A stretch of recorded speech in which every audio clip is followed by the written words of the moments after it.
Welcome to सुबह सवेरे पाकिस्तान। नाजरीन, हम बात करते हैं कि मदद करना। तो ज़रूरतमंदों की मदद सबसे अजीम खिदमत है और पाकिस्तानी इस काम में कभी भी पीछे नहीं रहे। जब भी मुश्किल वक्त आता है, जिधर भी हो, मतलब पाकिस्तान में हो या दुनिया के किसी भी कोने में हो, ऑब्वियसली पाकिस्तानी भी इसमें कहीं भी कम नहीं है। जब भी मुल्क पर मुश्किल वक्त आता है तो कौम को वसाइल की कमी हो या कुछ भी हो जाए, लेकिन हम वक्त याद रहते हैं कि हमने किस तरह से अपने बहन भाइयों की मदद करनी है। बिल्कुल ऐसा ही है। और लंदन के मशहूर साबिक पाकिस्तानी तालिब इल्म मोमिन साकिब ने भी कोरोना वबा के दौरान खिदमत की एक ऐसी मिसाल कायम की है जिसका एतराफ़ जो है वो दौलत मुश्तरका ने भी किया और उन्हें यूथ अवार्ड 2021 में कॉमनवेल्थ यूथ कोविड-19 हीरो भी करार दिया। हम कल भी सोशल वर्क का डे मनाया जा रहा था तो उस सवाल से बात कर रहे थे कि समाजी खिदमत किस तरह से की जाती है। तो पाकिस्तानी नौजवान बहुत बिल्कुल पीछे नहीं है। उन्होंने ब्रिटिश पाकिस्तानी होटल और इसके ऑनर और उसके अलावा अवार्ड याफ्ता शेफ के हमरा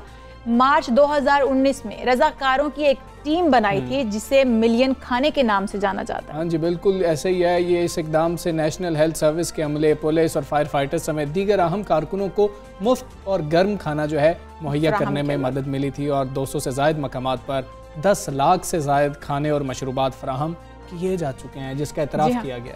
और इस इक़दाम को BBC, स्काई न्यूज़ और द गार्डियन समेत अंग्रेजी मीडिया पर वसी कवरेज भी मिली थी। अच्छा, मोमिन का आपको पता है ना, मोमिन मशहूर पता कहाँ हुए थे? मोमिन मशहूर हुए थे कि जिस वक्त पाकिस्तान जो है ना मैच हार गया था तो मोमिन बाहर आए थे, उन्होंने मीडिया से गुफ्तगू की थी और मोमिन ने वो गुफ्तगू की बड़ी ज़्यादा जो है मशहूर हो गई थी कि पाकिस्तान हार गया है। अब वो जैसे मुझे मारो वाले कुछ उनके वो चीज़ें थी। अब मोमिन हमारे साथ मौजूद हैं, हम मोमिन से बात करने की कोशिश की। मोमिन अस्सलाम वालेकुम, गुड मॉर्निंग। आपने शोहरत तो क्रिकेट मैचेस की वीडियो से हासिल की थी, बाद में सोशल वर्क की तरफ आ जाना, ये ख्याल कैसे आया कि अवाम की, लोगों की, कौम की खिदमत करनी चाहिए, इंसानों की खिदमत करनी चाहिए?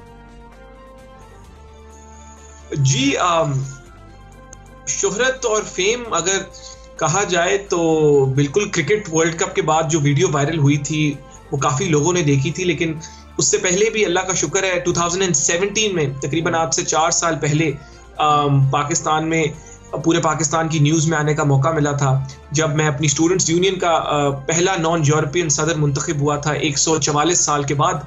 और ओवरसीज पाकिस्तानी फाउंडेशन ने मुझे प्राइड ऑफ पाकिस्तान का भी लक़ब दिया था। तो ये सिलसिला तो काफ़ी पहले का शुरू हुआ था। फिर जिस तरह के आपने कहा वायरल वीडियो भी बहुत लोगों ने देखी 2019 में, लेकिन एक बचपन से जो विजन और एक माइंडसेट और एक थिंकिंग थी कि अपने इन्फ्लुएंस को पॉजिटिवली यूज किया जा सके मुआशरे की बेहतरी के लिए, उन लोगों की मदद करने के लिए, वो लोग जो हमारे जितने प्रिविलेज्ड और ब्लेस्ड नहीं है। तो आई थिंक इस माइंडसेट का पैदा होना, इसके अंदर मेरी फैमिली का एक बहुत हाथ है और बचपन से एक इसी किस्म की अपब्रिंगिंग और तरबियत की गई थी कि आपने, अगर अल्लाह ताला ने आपको नवाजा है तो आपने उन लोगों का सोचना है, उन लोगों के लिए कुछ करना है जिनको आपकी मदद की। मोमिन, कोरोना के दौरान आपने ज़रूरतमंदों तक खाना किस तरीके से पहुंचाया, किस तरह से आपने ये काम किया, क्योंकि कोरोना के दौरान ये एक मुश्किल टास्क था। जी, तो ये कोरोना की वबा जिस तरह के हम सब जानते हैं, ये इसने सिर्फ पाकिस्तान को हिट नहीं किया, इसने पूरी दुनिया को अफेक्ट किया। तो ये एक ऐसा मौका था जहां इंसानों को मिलकर काम करना था, इकट्ठा होना था ताकि हम एक दूसरे की मदद कर सकें। और ये 1 मिलियन मील्स का इनिशिएटिव स्टार्ट किया, मैंने को फाउंड किया as an emergency response to कोविड-19, जिसमें हमने उन सब लोगों की मदद करने की, उनको सपोर्ट करने की कोशिश की। वो फ्रंट लाइन की वर्कर्स जो ये कोरोना के खिलाफ ये जंग लड़ रहे थे, फ्रंट लाइन की वर्कर्स, डॉक्टर्स, नर्सेस, पुलिसमैन और जो भी थे। तो जी, मैं तो शुक्रिया अदा करना चाहूँगा टीम मेंबर्स का, वॉलंटियर्स का, जिनकी वजह से ये आइडिया एक रियलिटी बना और हम उन सब लोगों की मदद कर सके जो हमारे लिए ये जंग लड़ रहे थे।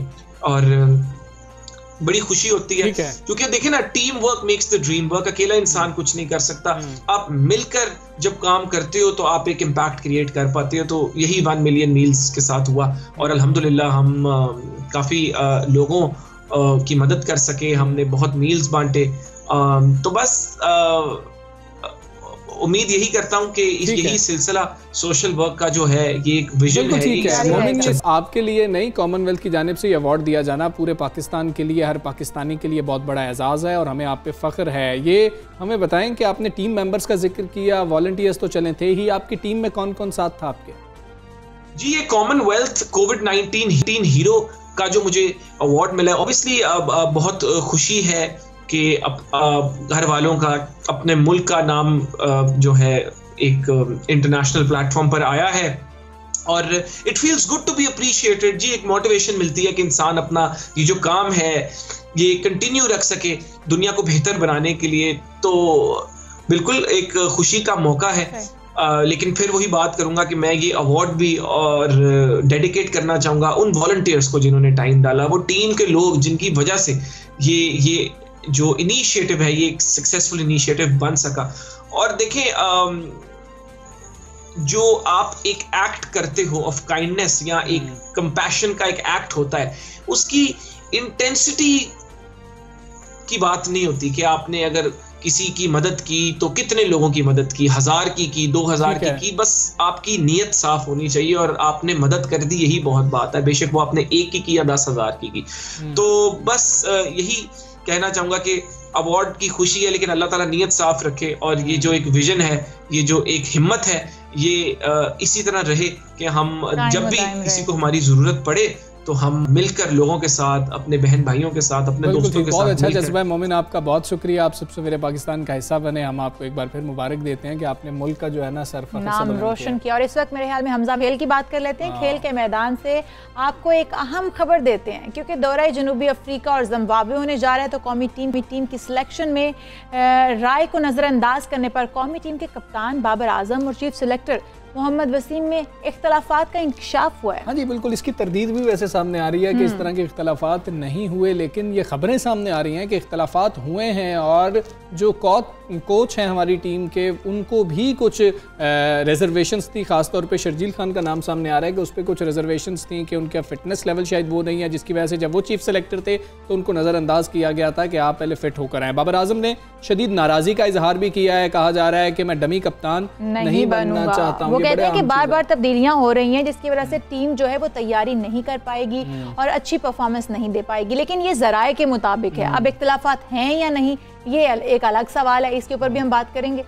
अच्छा इशाल, इसमें ये मामला है कि आप देखें कुछ लोगों की वापसी हुई है, कुछ लोगों को निकाल दिया गया है। जैसे इमाद वसीम का हमेशा से की रोल रहा है पाकिस्तानी टीम के अंदर, जब ज़रूरत पड़ी है तो वो T20 के अंदर पहला ओवर भी आके डालते हैं, 4 ओवर डालने होते हैं, बड़ा अच्छा इकोनॉमी रेट होता है उनका, बड़ा कम स्कोर खा रहे होते हैं और नीचे आके हिटिंग भी कर लेते हैं। अच्छा, तो उनको शामिल नहीं किया गया। मैच के बड़े ही शदाई हैं, बड़े दिलदादा हैं भाई ये मैच के, तो आप किस खिलाड़ी को ज़्यादा बेहतर देखते हैं खेलते हुए? अच्छा, अगर मेरा तज्जिया आपने इसके ऊपर इशाल लेना ही है तो मेरा ख्याल है कि बाबर आजम को कप्तान बरकरार रखना ये बड़ी अच्छी बात है। हमारे की प्लेयर जो हैं, बैकबोन कहा जाए टीम की, तो वो बाबर आजम ही है। वैसे शर्जील को जो शामिल किया गया, अगर हम देख लें कि जिस तरह की पावर हिटिंग जो है PSL के अंदर शर्जील ने किया वो भी बेहतरीन थी। अच्छा, यासिर शाह जो हैं उनको टेस्ट मैच के अंदर ड्रॉप कर दिया गया। अब यासिर शाह जिनकी शेन वॉन इतनी ज़्यादा तारीफ करते हैं, पाकिस्तान के बेहतरीन लेग स्पिनर हैं, उनको उधर से निकाल दिया गया टेस्ट टीम के अंदर से। सकते थे उस हवाले से उनको निकाल दिया गया। अब ये कुछ चीज़ें हैं। अब लेकिन जो बड़ा सवाल यही है कि क्या वाकई टीम मैनेजमेंट के अंदर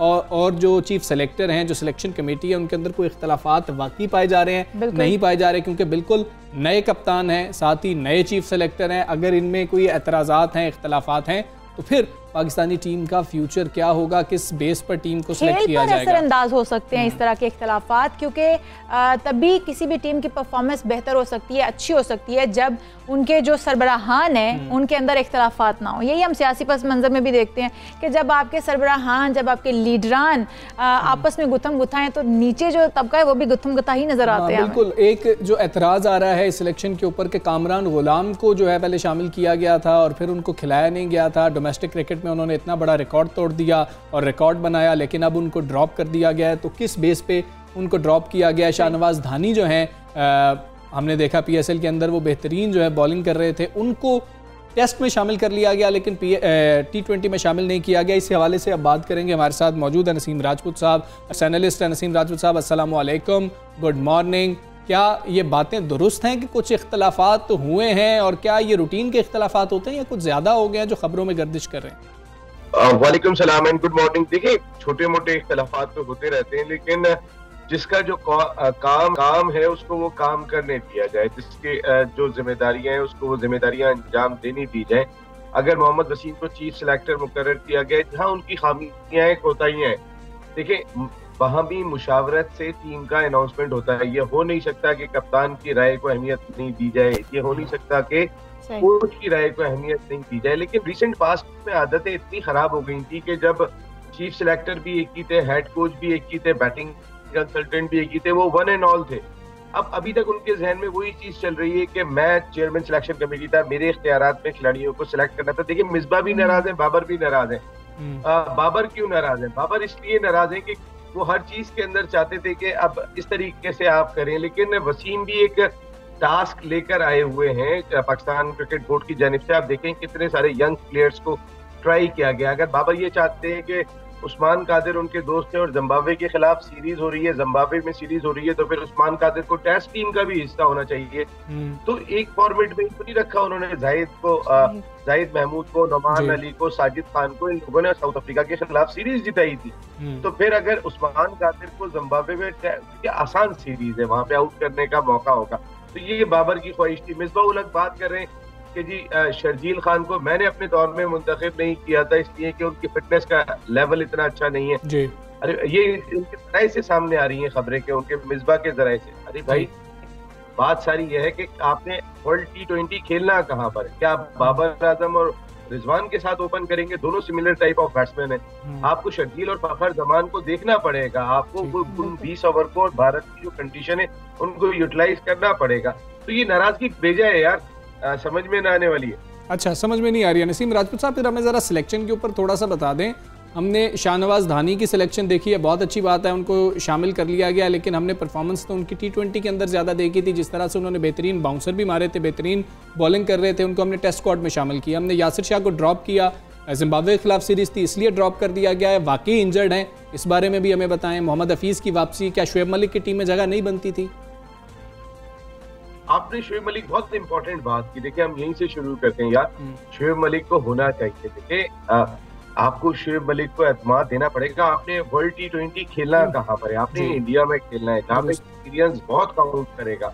आप मिडिल ऑर्डर आप बैटिंग उठा के देखें, आप आसिफ को ट्राई कर रहे हैं, नहीं चल पा रहे। आपने खुशदिल शाह को ट्राई किया, नहीं चल पा रहे। आपने आप इफ्तिखार को ट्राई किया, वो नहीं चल पा रहे। फिर आपने हुसैन तलत को ट्राई किया, वो नहीं चल पाया। आपने सबको ड्रॉप किया। तो उसके बाद अगर आप लेकर आ रहे, आप शुएब मलिक वहां पे बहुत काउंट करेगा एक्सपीरियंस, जो 5 नंबर पे आके वो बैटिंग करते हैं। देखिए अभी तक जो पाकिस्तान की बोर्ड की सिलेक्शन कमेटी ने शकील को शामिल किया है, क्योंकि इत्तेफाक नहीं हो पा रहा है कि बाबर आजम और रिजवान ओपनिंग करेंगे। ठीक है, जब आपके पास एटलीस्ट शर्जील या फखर में से कोई एक होना चाहिए। अगर वो जो 10 जाए तो वो मैच करे, वार्नर जिस तरह खेल रहे हैं, रोहित शर्मा जिस तरह खेल रहे हैं, उनको मैच करना चाहिए मेरी अपनी जाती राय में। तो फिर अच्छा किया है यार, हमने कोई उसको 100 मीटर में थोड़ी ही दौड़ा रहे हैं। आपने देखा वो वेस्ट इंडीज स्पिनर है, उनका वेट तो शर्जील से डबल है, बिल्कुल, लेकिन कंडीशन उनके लिए बेहतर है, उनको खिलाया जाता है। तो मेरा ख्याल है कि आपने उनको नहीं दौड़ाना 100 मीटर में, आपने ना उनसे कोई सोमो रेसलिंग करवानी है, उनकी क्रिकेट खिलानी है, पीछे गेंद मार धाड़ का गेम है, खड़े हो जाते हैं, पकड़ खड़े हो जाते हैं। आपके नीचे वाले बैट्समैनों पे प्रेशर कितना कम हो रहा है। बाबर 3 पे आके, मेरे अपनी जाती राय में बाबर ओपनर बनते ही नहीं है टॉप पे। जो मॉडर्न डे T20 क्रिकेट है, बाबर 1 डाउन पोजीशन से नीचे नहीं जा सकते, इसके ऊपर जी ठीक है। नसीम साहब एक मैं क्वेश्चन कर लो, अगर हमजा पे इजाजत दें, कि नसीम साहब बार बार की तब्दीलियां क्या मोराल डाउन नहीं कर देती? क्योंकि जो खिलाड़ी हैं वो भी कहीं ना कहीं कंफ्यूज होकर रह जाते हैं, तो क्या इससे परफॉर्मेंस पर कोई असर नहीं पड़ेगा? देखिए आपकी बात बिल्कुल ठीक है। रिसेंट पास्ट में अगर हम देखें, पिछले 2 साल में हमने पाकिस्तान कैप्स बांटी हैं ऐसे कि जैसे बट रही थी। आया वो एक मैच खेला, उसके बाद पता चला वो है कहाँ पर, यानी हमारी आई नहीं। लेकिन इस वक्त अगर ट्राई की जा रही है तो जैसे अभी धानी की बात की, तो धानी मेरे ख्याल में शायद टेस्ट क्रिकेट में अभी बहुत जल्दी किए कि उनको टेस्ट टीम में आपने डाला है। ठीक है, अभी उनको फर्स्ट क्लास ज्यादा खेलने चाहिए, अभी वो बहुत ज्यादा यंग है। टेस्ट क्रिकेट एक डिफरेंट डिमांडिंग बॉल गेम है, उसमें जरा बॉलर से ज्यादा डिमांड की जाती है, क्योंकि वहाँ पे टेस्ट हो रहा होता है, वहाँ पे बैट्समैन कोई चार्ज नहीं कर रहा होता। धनी ने आउट किए, जब T20 में लोग हिट करने के लिए गए थे, धनी ने यहाँ पे रन भी रोके। अगर हम टेस्ट क्रिकेट की बात करते हैं, जहाँ उन्हें सिलेक्ट किया गया है वहाँ पे रन रोकना इतना बड़ा क्राइटेरिया नहीं होता, वहाँ आपको विकेट लेनी होती है। दुरुस्त। तो यहाँ पे आप बात कर सकते हैं कि धानी को टेस्ट क्रिकेट में लेना, लेकिन धानी को लेना ठीक है। अगर हमारी बॉलर जो है ना, उसको जितनी जल्दी आ जाए उसकी क्रिकेट कम होती है, बड़ी लिमिटेड क्रिकेट होती है। वेयर बैट्समैन होता है 26 साल में 28 साल में आए तो जरा कम होके आता है, खेल के आता है। हमने बहुत ज्यादा गलतियां की हैं, तो धानी को अगर हम लेके चल रहे हैं तो बहुत अच्छा है। लेकिन इतनी ज्यादा जो आप सिलेक्शन की बात कर रही थी, देखिए शायद इस वजह से भी मौजूदा सिलेक्शन कमेटी इतनी जरा इन्होंने इनकी परफॉर्मेंस देख ली PSL में अपनी कंडीशन में, लेकिन अब इन सबको चेक किया जा रहा है कि आप इंटरनेशनली अगेंस्ट इंटरनेशनल टीम कैसा खेलते हैं, तो उसमें जितने चेंजेस कर रहे हैं उसका मकसद एक यूनिट के तौर पर कैसा खेलते हैं। नसीम राजपूत साहब, एक और तब्दीली आई जिस पर काफ़ी एतराज़ात भी आ रहे हैं, तहफ़्फ़ुज़ात भी हैं, पब्लिक को भी तहफ़्फ़ुज़ात हैं कि हमने इमाद वसीम को एक अरसा तैयार किया, हमने इमाद वसीम से T20 में पहले ओवर करवाए और उनका बहुत अच्छा इकॉनमी रेट रहा, और अब जब हम बिल्कुल वर्ल्ड कप के करीब जा रहे हैं तो हमने कहा कि मोहम्मद नवाज़ जो हैं वो उनसे बेहतर हैं और बेहतर ऑलराउंडर भी हैं, तो क्या ये करना इस वक्त में दुरुस्त है? एक वक्त तो था जब हम इमाद वसीम को कैप्टन के तौर पर देख रहे थे। यार हमारे यहाँ एक चीज है कि हम पसंद नापसंद, हमारी अपनी जाती पसंद नापसंद बहुत इंपॉर्टेंट है। मुझे नहीं पता इमाद वसीम को होना चाहिए था, इसलिए होना चाहिए था। आप सही कह रहे हैं कि इन्वेस्टमेंट हमने की है, फिर इमाद वसीम ने नए बॉल से जो गेंदें की हैं जी। बाकी तो अगर हम दीगर स्पिनर्स उठा के देख लें तो हफीज या इमाद वसीम तो हमने स्पिनर ऐसे देखे जिन्होंने नया बॉल प्रॉपर किया है। हफीज बॉलिंग एक्शन की वजह से परेशान रहे, नवाज को हमने जब देखा है हमने उनसे नया बॉल होते हुए नहीं देखा, या हमने बाकी बात कर ली यार पसंद ना पसंद, जैसे मोहम्मद आमिर ये कह के चले गए कि इस मैनेजमेंट के साथ मैं नहीं खेलूंगा, क्योंकि उन्हें दिखाई दे रहा था पसंद ना पसंद। अच्छा, आमिर भी उसी ग्रुप का हिस्सा है जिस ग्रुप का इमाद वसीम हिस्सा है। आप मेरे पॉइंट को नोट कीजिएगा, ये बड़े करीबी दोस्त है। इनमें कुछ लोग तो ज़ाहिर है अभी बाबर के साथ भी खेल रहे हैं, लेकिन सरफराज, आमिर, इमाद वसीम ये खासे क्लोज थे उस वक्त, काफी करीब रहे हैं। तो फिर हो सकता है कि ये भी एक वजह हो कि आप अपने बिल्कुल ठीक है, पसंद नापसंद की बुनियाद पर जो है सिलेक्शन के ज़्यादातर फैसले हो रहे होते हैं। नसीम राजपूत साहब बहुत शुक्रिया। सब सवेरे पाकिस्तान से आप बात कर रहे थे, उम्मीद करते हैं जो टीम सिलेक्ट कर ली गई है वो अच्छा परफॉर्म करके आएगी और ये इख्तिलाफात जो है ना मजीद लंबे नहीं होंगे। अच्छा हमजा, मैं आपसे एक क्वेश्चन है मेरे पास जो मैं आपसे करूँगी। पूछें। आप मुझे बताएंगे, सुर्ख रंगत और सरसब्ज पत्तों का ताज और एक दिल की शक्ल वाली एक चीज़ है, बड़ी मज़ेदार है और खट्टी मीठी सी है, खाते ही देखते ही मुंह में पानी आ जाता है, क्या हो सकता है? बिल्कुल ये मेरे साथ जो है ना कसौटी खेल रही हैं इस वक्त जो है। खैर मैं जवाब देता हूँ, मुझे लग रहा है कि आप स्ट्रॉबेरी की मौसम के हवाले से बिल्कुल सही दुरुस्त जवाब। आप स्ट्रॉबेरी की बात कर रहे हैं, हम सुर्ख रंगत है और मुझे पता है कि मुझे प्लाज्मा नहीं मिलेगा यहाँ पे। खैर सुर्ख रंगत और सरसब्ज पत्तों का जो ताज लिए दिल की शक्ल वाली स्ट्रॉबेरी का आप जिक्र कर रही है ना, और ये बेहतरीन है, लोग बहुत ज़्यादा पसंद करते हैं। लेकिन बहावलपुर में रेतले इलाके में आपके लिए ये जानकर हैरानी होगी कि स्ट्रॉबेरी की पहली बार काश्त कर दी गई है। रेतले बात है भाई, रेतले इलाके में। लेकिन रेतले इलाके में हो सकती है क्या ये स्ट्रॉबेरी? तो इसी हवाले से अमजद अवान से जान लेते हैं, अगर मौजूद हैं। जी अमजद बताइएगा। हाँ जी बिल्कुल, अगर हम बात करें जनूबी पंजाब में ज़रखेज़ ज़मीन के हवाले से तो ख़ासकर बहावलपुर रीजन में बड़ी ज़रखेज़ ज़मीन है। यहाँ पर ज़्यादातर अब बाग भी लगाए जा रहे हैं। अब पहली बार चोलिस्तान की ज़मीन के ऊपर स्ट्रॉबेरी काश्त की गई है, तो माशाल्लाह स्ट्रॉबेरी इस वक्त फल जो है वो तैयार है, पककर मिठास में भी बहुत ज़बरदस्त है, जायकेदार है। मेरे साथ इस वक्त मौजूद है प्रोजेक्ट मैनेजर इस्लामी यूनिवर्सिटी के, जिन्होंने ये तजर्बा किया। इनसे बात करते हैं कि क्या फ़ायदा हो सकता है इससे किसानों को और कितना ज़ेर मुबादला कमाया जा सकता है मुल्की तौर पर। जी बताइएगा। जी बिल्कुल, हमने यहाँ पे 1.5 एकड़ काश्त किया है, तो ये 1.5 एकड़ से बहुत अच्छी हमें पैदावार मिल रही है और इसमें जो हमें साइज़ मिल रहा है वो बहुत अच्छा है, टेस्ट जो है वो बहुत अच्छा मिल रहा है और हम इंशाल्लाह इस पे मज़ीद हम रिसर्च कर रहे हैं। हमारे जो स्टूडेंट्स हैं इधर के वो अच्छा इस पे रिस्पॉन्स कर रहे हैं और इस पर रिसर्च भी कर रहे हैं। इंशाल्लाह हम नेक्स्ट ईयर इसको 1.5 एकड़ से तकरीबन 10 से 12 एकड़ तक लेके जाएंगे। अगर किसान करे तो किसान भी इसको ना 1 एकड़ से तकरीबन 10-12 लाख रुपए ईजीली कमा सकता है। हाँ जी बिल्कुल, इनका कहना है कि 2.5 से 3 लाख रुपए का खर्चा करके किसान जो है वो 12 से 13 लाख रुपए जो है वो कमा सकता है।